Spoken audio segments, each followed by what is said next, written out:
flipping the script. I think that You works. let me know when you're comfy, though. That's cool right there. I like to show my records and shit, but not my bedroom. I have like, that's my actual kitchen, but it's a fake background that I use no matter where. I got kids doing homework at that kitchen table right now, and Okay. I have to go find a good spot to lay up and find a quiet spot in the house. I hear you, man. Well, nice to connect with you after all of this time. I'm sure we met before in the past, but forgive me if my recollection is not as vivid as I would like it to be in this moment. But I know we have a whole web of a mutual community, and I've been watching your Handselecta Instagram page for a while, and I really get enjoyment out of it Oh, because thank you. no, especially because I am by no way an active graffiti artist. I am a lifetime fan. I'm a lifetime fan. And as a kid, I was on the sidelines, growing up, watching, the stars and the players of the 80s, borough specific, or wherever you hung out specific. I always noticed it. I always dibbled and dabbled, knew some people who did it, but I've just been a fan, and I didn't even really start learning how to express that fandom technically until much later on in life, outside of just throwing tags and stuff. So thank you for whatever you want to talk to me about, because I prefer to talk about all of these arts, whether it's on music, hardcore, graffiti, from a fan point of view, rather than from somebody who has all this knowledge and information about it, because the internet is inundated with those sources. And I find that when you spend your life in the arts, it's really easy to lose your heartfelt fan base for the arts because you become competitive in it, especially in a contact sport like graffiti. It's just inherent to the culture is to be competitive. So all that being said, thank you for inviting a fan like myself to speak to you about whatever it is you want to talk about. Well, you just dropped some gems on us just in that introduction. I mean, I'll go back to our first small talk conversation. I think you and I only have had one or two conversations, and it was pretty quick. But Keo had done an event with me 10 years ago, and I think you came by to hang out with that. And, we had some kids, on the busting Lower out some black Side, books. Avenue That's C. right. It was on Avenue C. Yeah, that's right. Yeah. And I knew you by reputation because I grew up a generation after you, but in hardcore as well. And so I knew you by reputation. I didn't know that you had any connection into writing. Keo, I became friendly with for a number of years before that, and I was kind of psyched to see that. So that was cool. But you dropped a bunch of really exciting things, and I'm gonna try not to fan out and express that I know something about you, a little bit of something about you. I'm going to go completely ignorant and try to get your story from the start. But let me open with this. I know that you're from New York City. I don't know what neighborhood or what borough. And I know that you come from a creative family and have the arts deep in your family. Can you give me a sense of what it was like growing up in your home and in your neighborhood, and what led you to the full contact sport / creative expression / everything that you ended up doing throughout your youth and then through your adulthood, I guess? Well, I'm going to try to summarize it, because at some point I'm going to need to really put these memoirs into a very lengthy, detailed account. But yeah, I was born in 1970 in Atlanta, Georgia, but I wasn't raised in. My father was born and raised in Georgia, and me being his first child, he wanted his first child to be born where he was from. We stayed there for about, I don't know, a month. Then we went to where my mother was from, the Bronx. And we went to my grandfather, rest in peace, Daddy Mike. I think the first place in the Bronx I landed as an infant was 880 Boynton Avenue, apartment 14D. It was 10472 at the time. And that is in the Soundview section, Boynton and Story Avenue to be exact. He moved there in 1967, 3 years before I was born. And 3 years later, I came into the world. And so my connection to the Bronx is from my mom. She was born in New York City. My father's from Georgia. My mother's from New York City. They both met as expats in Paris in 1968. Mm. He was there. He was very prominent on the jazz scene at the time. And she was there being the au pair / nanny for an African-American writer named William Melvin Kelly. So they both met in the creative Black art scene / expatriate scene of Paris in the late 60s. And they brought me in tow, not in tow, they brought me and their love and their whole relationship back to the States. The first 10 years of my life, I actually lived in New England. My father taught in schools, and my mother went to school in New England, furthered her education after they split. We returned to New York in 1980 for the reason that she wanted to pursue her master's degree from Columbia University. So she brought me back to the Bronx, back to 880 Boynton Avenue, apartment 14D, Daddy Mike's. The Soundview section, like every section of the Bronx, was, it was a garden. Every section of New York City, but it was a garden of it was a garden and a fountain of youth. Things were just popping up all over the place. And by all accounts, I was a country bumpkin. I'm this little kid with a weird name like Djinji, raised in New England, very safe upbringing. And then I moved to the Bronx and it's culture shock. And I'm like, about how old were you? I was 10. 10. So, okay. At 10, you move to this new neighborhood. I had been visiting the Bronx all through the 70s, but never really had to put my foot in the sandbox. That's a whole other thing. When you got a playground to be in the sandbox and go to school and go to the pizza shop and the deli. And what was happening was what we call hip hop, 1980. So everywhere that I went, I saw this way of living, which is what culture is. It's a way of doing shit in life.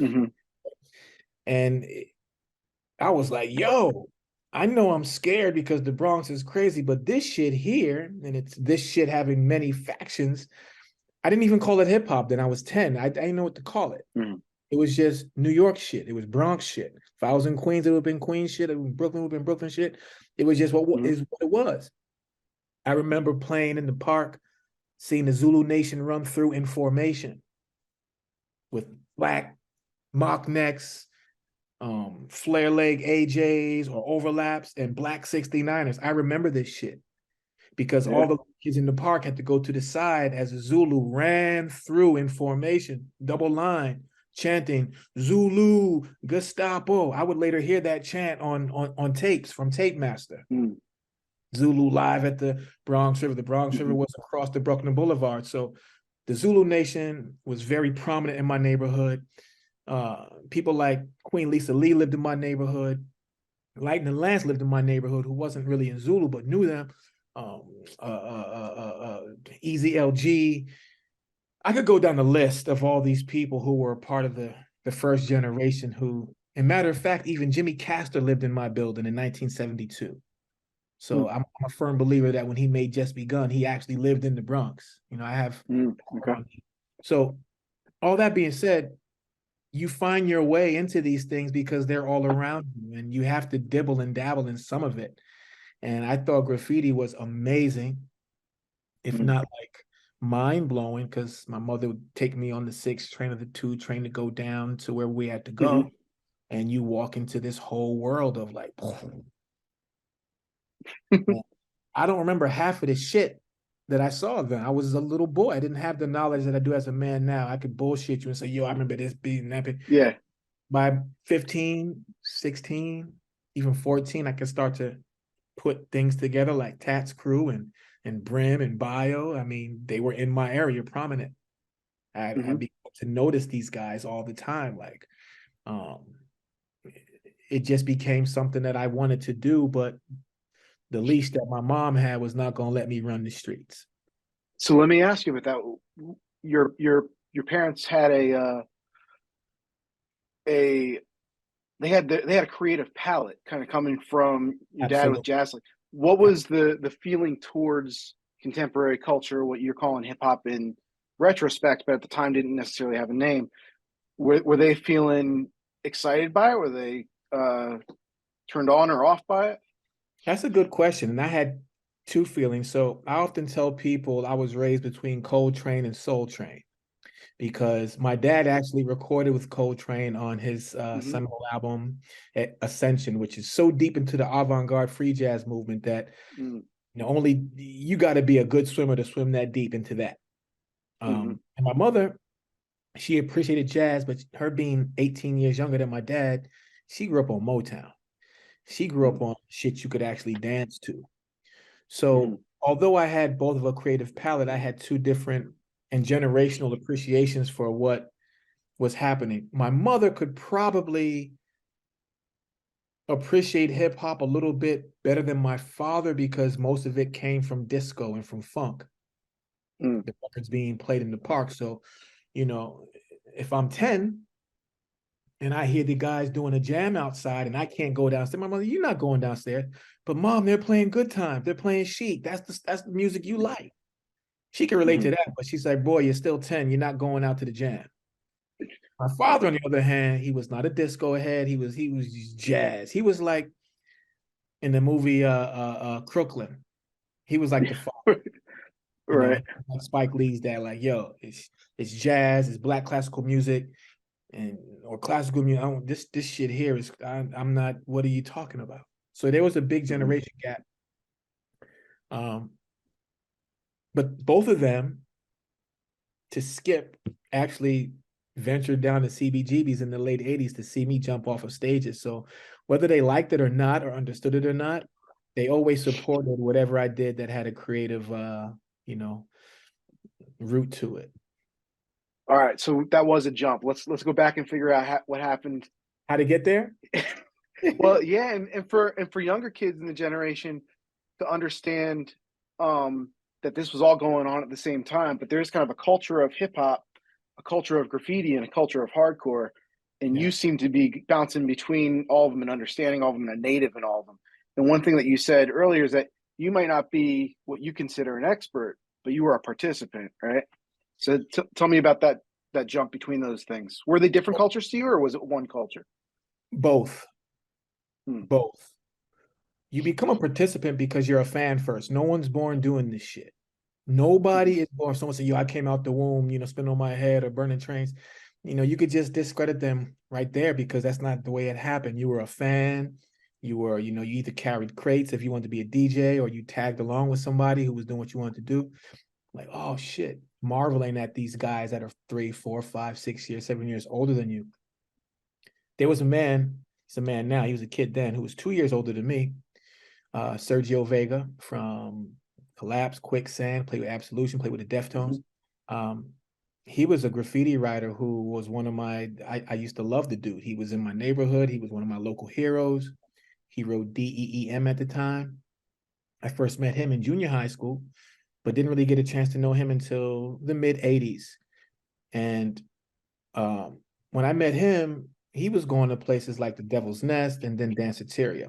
So before you got to hardcore, before I got to hardcore, there was like this middle thing between, you call hip hop, and I went and was hanging out with kids who were listening to freestyle. And from there, some of those kids also listened to new wave. So to listen to new wave, you wanted to venture down to the village, to the record stores, to 8th Street for the clothes, for the girls, for just a whole culture. Because the Bronx really didn't nurture new wave per se in mass. Pockets maybe, but not a lot. You had to go. So the subway, you get on the train and you go downtown and you're like, same city, same subway culture. You could be in the same car with the same tag traveling through boroughs, but you get off on 14th Street, walk to the West Village, and then to the East Village. And what do you have now? A different culture for me. So that's how I got into it. It was, matter of fact, with the passing of this singer from the special today, I was thinking about that, how did I come to understand and appreciate this music? And it's all like, it's a domino effect. Like I said, it was hip hop. Hip hop got electro. From electro, you went to freestyle. From freestyle, you went to Information Society, and that's new wave. Now you're listening to The Cure and Susie and the Banshees, and then from there you go downtown. Oh shit! Now you're listening to punk rock, and punk rock and ska is running neck and neck. They're parallel, right? And then from there you're in the West Village, and then you make your way little by little further east, and it's like And then you find Tompkins Square Park or CBGBs, and now you're into, New York hardcore. So it was a whole progression of About how adventure. old were you? About how old were you when you were venturing to the East Village then? I got to the West Village first at about 15, 16. Hung out there for a while, got comfortable in Washington Square Park. Y'all know the deal. And then, West Broad, safe zones. And then little by little, you start going to like St. Mark's Place, Third Avenue, and then you go to First Avenue. And then so by the time I was 17, late 16, early 17, I found my way over to Avenue A. And it took a little bit of a time, but actually maybe before then, because I think one day I went to CB's on my own, and my first show was Murphy's Law, which was around 86. And so I probably got to the East Village, timidly, if you want to say that, in around 86. And that Murphy's Law show, a show scared the shit out of me. I was by myself. I went by myself. Oh, yeah. And it was nerve-wrackingly beautiful, Right. Yeah, so you're coming from the Bronx, you got this jazz thing. You're a black kid in that scene. Did you feel I came around later, so I don't really know what that would have felt like to you. But 1986 Murphy's Law, people are still kind of like full on boots, maybe not braces because it was a little bit of a different traditional thing. But like, how did that feel to you? Were you kind of like feeling it out, or you? It was rough around the edges, even if it wasn't. The perception of these guys was if you understood what they were standing for. So I had been to jams in places like 100 Park. I never really got to Soundview Park, which is close to me, because my mom was like, no. Never got to the Bronx River Center because my mom was like, no. But the history of jams, hip hop jams in the park, is that they often got shot up. Somebody would pull out a 38 or a 22, bust a couple shots in the air. Everybody would scatter, run for their lives. And if no one got hit, everybody would check and go right back to partying 5-10 minutes later. This was a citywide, I don't want to say phenomenon, but this is what happened. The norm, yeah. It was the norm. So when I went to CB's, I saw a different type. I mean, I'd seen people get beat up and jump for Puma sneakers because that was the whole thing, and I had gotten chased them a few times myself. So you're never a growing up in the city at that time, and even now you're not a stranger to potential violence. What blew my mind was watching a mosh pit of people beat the shit out of each other, perceptively, and giving each other permission to do it. This shit was crazy. And what I remember about my first show was that there was this tall, skinny skinhead girl who was black, and she had on ox blood, docks, and a green jacket and braces. And so I probably only saw one sister with that outfit on. And when I come to find out years later, or in the coming years, that colors, red docks mean this and braces mean that, I went back and said, oh shit, this woman was like, fuck all of that, and she was moshing hard. I forget her name. I don't even know if I ever knew it, but she was like, wow. And then there was this black punk that I used to know, this punk who was black named BJ. There was many Latino punks. So I saw people but we were in the minority.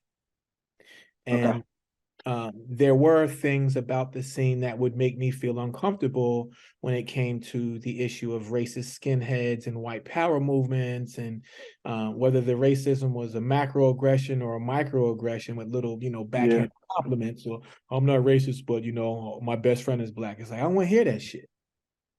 So one of the forces of nature that made us all feel at home, but a kid like me, obviously, is the bad brains. And the bad brains made me feel comfortable, not just because they were black, not just because they were Rastafarians, but because they were so passionate about what they did, but their musicality was top of the food chain. At that time, you have an argument about who was really better musicians than them, and you're going to come up with maybe half a handful of people. Like, they chose to play punk. They didn't play punk or hardcore because they couldn't play anything. That's not the music that they learned how to play music on. So they could play faster, they could play more precise and be free with it, but so tight with it that growing up around jazz musicians and other artists, I could recognize like, yo, they're on another level. And even the people who had the deepest kind of, no matter what your beliefs were, you couldn't front on the bad brains. You just couldn't front on them. Right. Then there was the ska movement, which was also like, again, right there, and the Toasters and other groups. Yeah, so, Moon Records. And Urban Blight and all these other groups. So it wasn't like I felt completely out of place. I actually didn't. But there were certain instances, certain little subsects of the scene that there was no way in the world I could feel comfortable with it. So I had to develop my own defense mechanisms to it. And when you become part of a band, it's like becoming part of a gang. Now you're in this family. You have a new last name. You have a new identity. And that in itself gives you a sense of self-esteem that you can stand up to anybody now because you're in a band. That's how I felt about it then. It was like, okay, I'm in a band with Gavin now. So this power and that power shit don't bother me. And so let me ask you about that, because I think you're touching on something with the self-esteem that I think is really interesting, and to kind of draw a connection back to the graffiti thing. I mean, I'd love to know about when you took your tag name and started writing, but I think all of these things, whether it's the Boneheads and the WP thing or it's the punk rock thing, there's a sense of identity that's kind of tied into, especially earlier generations, pre-internet generations. yeah. It's like, oh, you're hardcore, or you're a punk rock, or you're skinhead, or you're a rude boy. Like, it was like you were picking this identity and kind of trying it on. And kids in that age were all doing that. Yeah. But when you're a writer, you're literally taking on a nom de plume. So you just mentioned it. You have a new last name that's, you're Djinji Absolution now. Absolution, right? Yeah.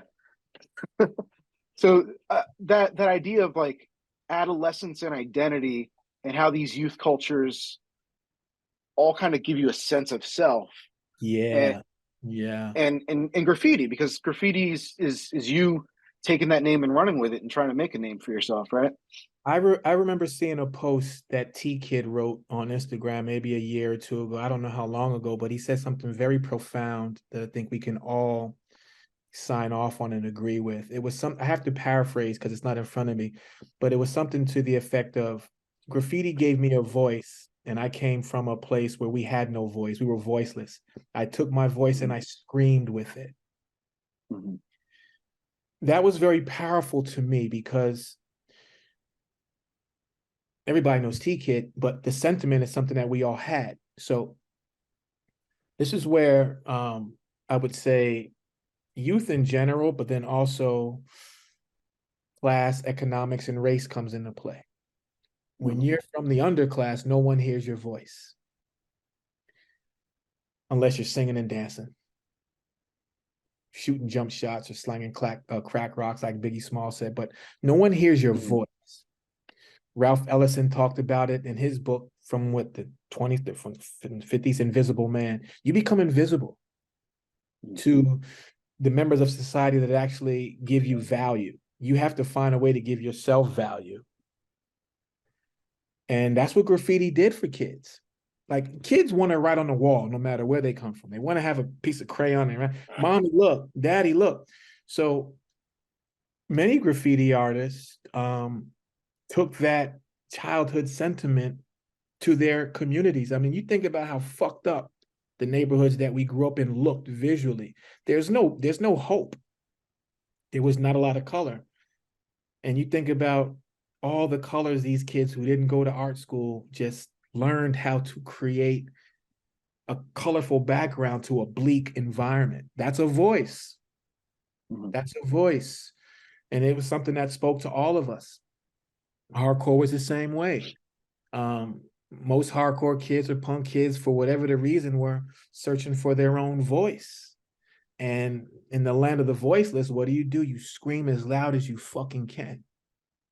In a crowded room or in an empty room, you say, I'm here. Every hardcore band came with that sentiment, with that conviction. Every punk band came with every rapper. Like, yo, I'm here. And sometimes we had to assume these egos and these identities that were bigger than our actual self just to fill the room, just to compensate for the fact that if we don't become larger than life, no one will know the fuck that we're here. We will be forgotten about. We'll be written off. Our neighborhoods won't get this, won't get that. You even think about artistic funding. The arts in public schools in New York City was zero. How did we create an artistic movement that spread wildfire throughout the world with no arts education in the public schools? That in itself is the voice of the unheard screaming loud as fuck, like T Kid said. So whether it was what they called hip hop, punk, hardcore, whatever, kids scream for attention. Yeah. It's how we manipulate adults to pay attention. You cry, right? That's what kids do. That's what we did. And with that, when you start getting some attention, you're like, oh, you start to stand a little bit different because you're noticed. Now you feel like you're adding value to the world. And maybe your identity changes, but you start adding value. You're not valueless. You're not voiceless. You like, I'm supposed to be here. I'm on CBGBs at the fucking matinee screaming and jumping. Like, what better place would I fucking choose to be at this point on a Sunday? This is the best shit ever. Here I am. Boom. And what's funny and interesting about that is that the more you find that tribe that you can scream with, there's that communal screaming, the sing-alongs, the choruses, things like that. But then there's also the need to differentiate yourself from within that, and that's where kind of style comes from, right? That's exactly what I was going to say. That's exactly where style comes. Like, yeah, we all doing this, but I'm doing it like style. Handselecta, like no two hands are alike, bro. Right. So tell me a little bit. I'm sorry. Go ahead. I'm getting excited now. No, that's good. It's good. I was going to tell me a little bit about yours. Like, where did your name come from? Did you invent your style? Did you learn it from someone? Did you observe things? I didn't invent anything. I observed, I amalgamated, and I created based on my observations, amalgamations, and influences. My first tag was in high school was Phoe, Phoe. And I wrote that because I was influenced and taught by my big brother Fame, Phame, who wrote with HR. Fame and Chad and Louis 167, they had the Bronx on Smash in the 90s. But Fame first taught me how to write, got me into it when I was about 13 or 14. And Fame worked at the local supermarket. So he would take supermarket ink and make mops. Bomb the staircase, bomb schools, the high school, Stevenson, and then the neighborhood. And that's how that went. So I wrote that for a little while. And I would rock Phoe even loosely into my hardcore era. And I'll jump back to that. I started writing drums as an old ass 29-year-old, 30-year-old man. I got the bug again, which happens. People get the bug. I saw somebody else write on an Instagram post, like, if you're an old ass man writing graffiti and you just started and you've never done it before, like, don't start. But if you're an old ass dude who started as a kid and didn't get his shit off enough and still got something to get out, welcome to the club. It was something funny like that. So that's where I fell in. Like, I'm a young ass kid who didn't get my shit off. And now here I'm an adult. My mama's not telling me, looking at me. I can go out and bomb when I want to on my own accord. So I started writing drums because I made beats. And I felt that it was a name that would hit hard in New York City. I couldn't believe that no one in the city wrote it. I looked around, I asked questions, I knew people, I searched the internet even. I think I had searched like the 149th Street graffiti page or whatever and looked at all these New York writers, and I was like, I don't see this shit. This is wild. Not to say that it never was written, but it wasn't noticed. So I got my influence on the hand style from someone that I previously mentioned, Brim. Because Brim had this B and a lowercase r, and the stem of the R kind of came down on an angle with boom, right? Boom, boom. And then from this part of the R, he would hit the I and then exaggerate the M. These were the tags that I loved the hand style. So I took a page out of Brim's book. Why not? That's the shit I saw growing up. And I liked the D. It just flowed. Boom. And so by the time I got to the S, I wanted to exaggerate it and give the S a big ass belly and whip it around at the end to come underneath the name. And that was the idea. Sometimes it happened, sometimes it didn't. But, and it's a hard letter combination to piece. It's easier to write than to piece. It's difficult to, it was like when I started learning how to piece it, and I had cats like Keo and Bless in my FC crew, you know, teach me about shit. I was like, damn, I chose a difficult name to piece.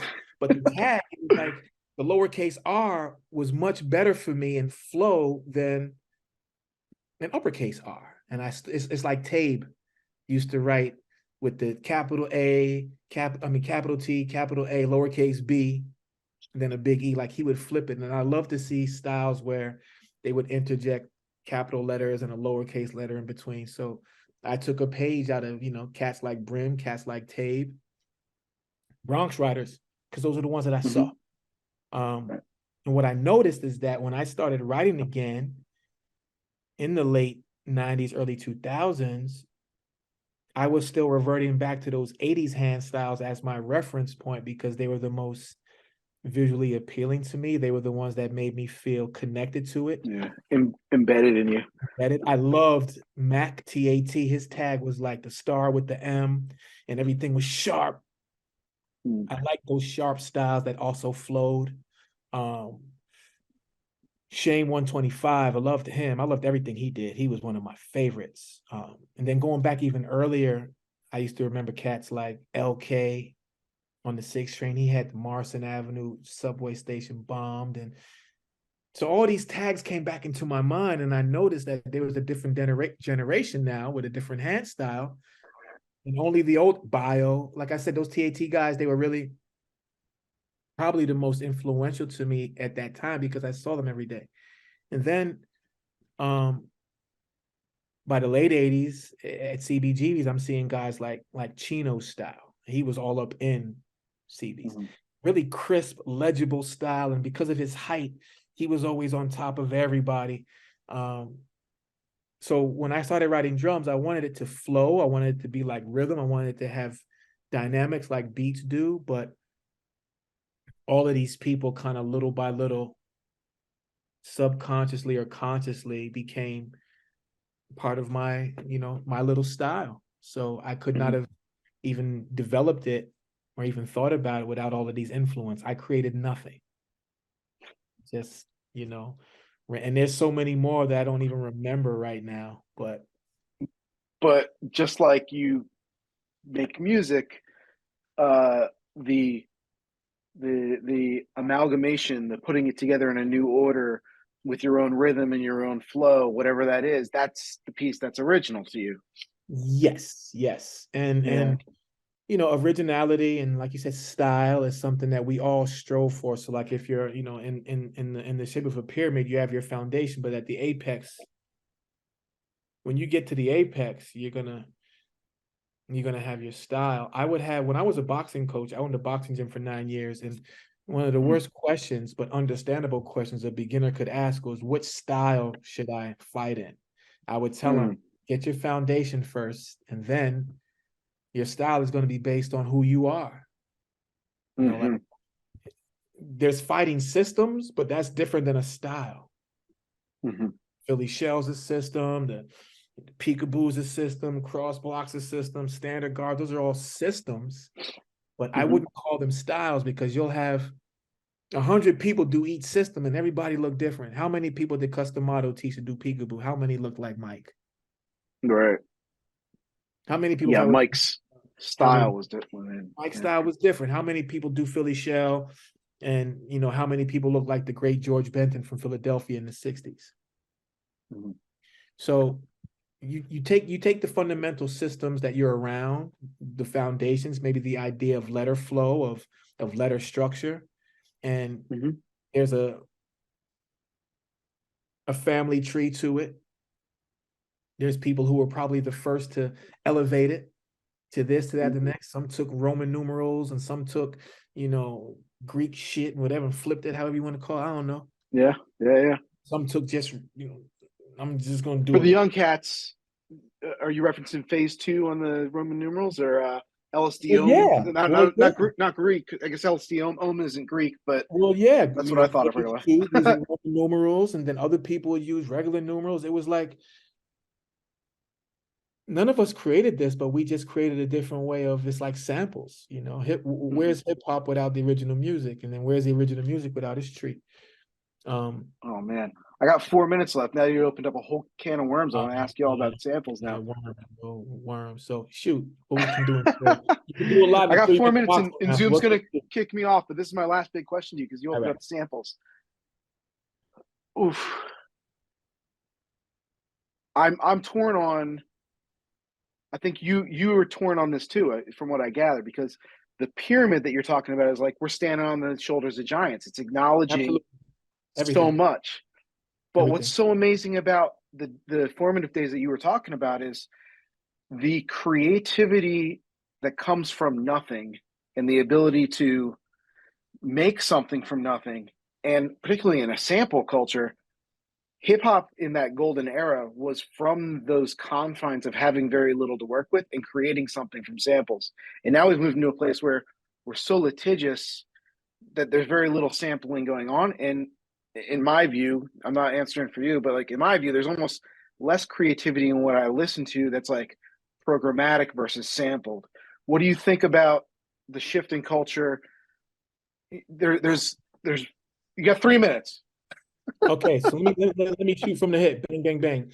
Earlier, I referenced that, across the country, New York City, let's say New York City specifically for this conversation, there wasn't a lot of arts programming in the schools. If you were in the band, you were a nerd. Okay, who plays in the band? No one plays in the band. So we took the instruments that were there. We learned how to use turntables to create a musical library and a musical vocabulary. You got the whole DJ culture, looping up breaks, so on and so forth. And so we had that. When it came to samples, just because we don't know how to play these instruments, just because we didn't go to art school, didn't mean we didn't have a genetically predisposed ear or sensibility for the arts and to be really good at it. So you're going to take those genes, you're going to take that wisdom, that ancestral knowledge, and apply it to whatever tools you have. So you get a Pete Rock who's brilliant, right? I've watched him take records and sample them and flip them. Because of the litigious nature of the music industry, that all stopped. And so now music doesn't sound the same.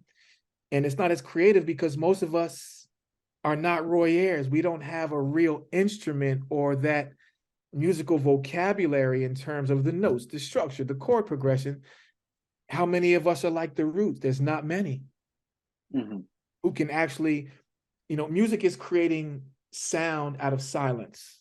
Art is creating visuals out of a blank space, right?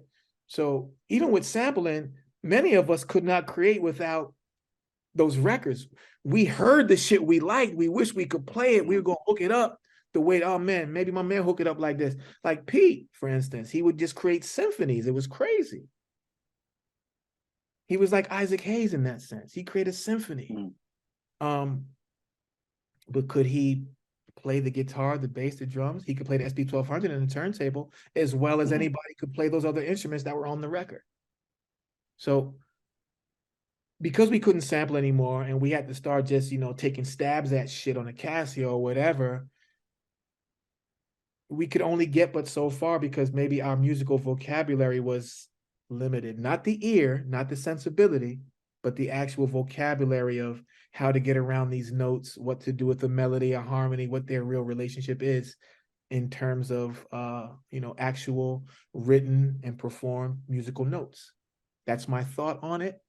It's not anybody's gospel, but I'll sum it up like this. My dad, the great Marion Brown, once said, you got a good ear, but you don't have enough music. So you keep saying the same shit over and over again, just slightly differently. You need a bigger vocabulary, son. And he left me with that. So